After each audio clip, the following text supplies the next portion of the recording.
Rohingya, katakanlah terjadi sekarang ini di Palestina, Israel, semuanya bisa menzalimi mereka. Itu terjadi atas izin Allah. Hanya buat kita, atau termasuk kita sendiri di tanah air misalnya, merasa terzalimi. Ya. Itu semuanya tidak terjadi kecuali atas izin Allah. Nah, kita harus pelajari hikmahnya apa ini. Oh, mungkin dengan kita umat Islam seperti ini terus, keadaannya terpuruk terus, akhirnya kita jadi banyak berdoa, banyak kita ke masjid, banyak kita minta melakukan hal-hal yang sifatnya mendekatkan diri kepada Allah agar Allah menolong kita. Mungkin kalau kita sudah menang, kita sudah sukses, kita sudah berhasil, kita nggak gampang untuk mengadu, nggak gampang minta tolong. Orang kan biasanya mengadu itu kalau lagi sakit. Lagi sakit kita, aduh, kan begitu. Itu langsung kata-kata aduh itu sebetulnya kata-kata yang membuat dia membutuhkan pertolongan. Nah, kalau karena dia seorang muslim, dia tahu minta tolongnya kepada Allah, kan gitu. Kita kan dalam hal ini ya kesembuhan, ya minta pertolongan itu Pak, supaya kita rasa syukurnya kepada Allah, mestinya mintanya kepada Allah dulu. Saya contohkan begini, kalau kita ingin minta tolong kepada saudara kita, misalnya kita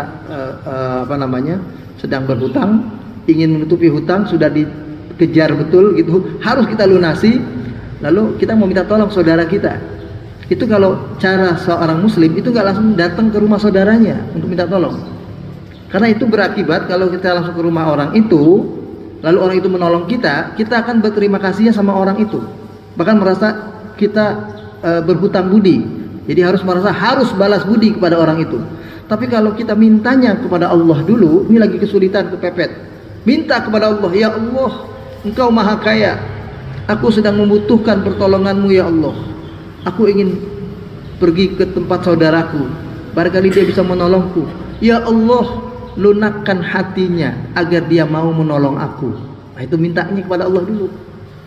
Kemudian yang kedua, ya Allah, jadikan saudaraku itu punya kelapangan sehingga bisa menolongku.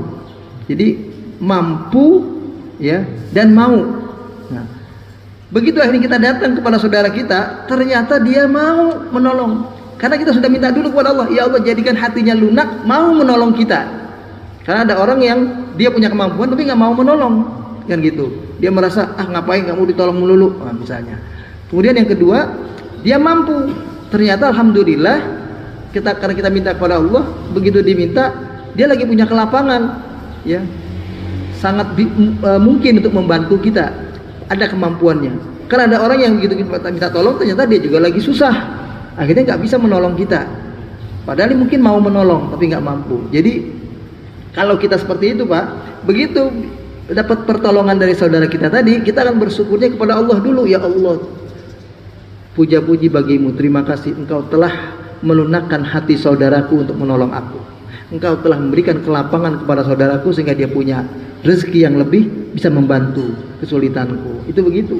Kita nggak terlalu berhutang budi sama orang itu. Kenapa? Allah dulu sebabnya. Itu begitu. Ya. Baik, saya kira itu yang kedua tentang syafaat.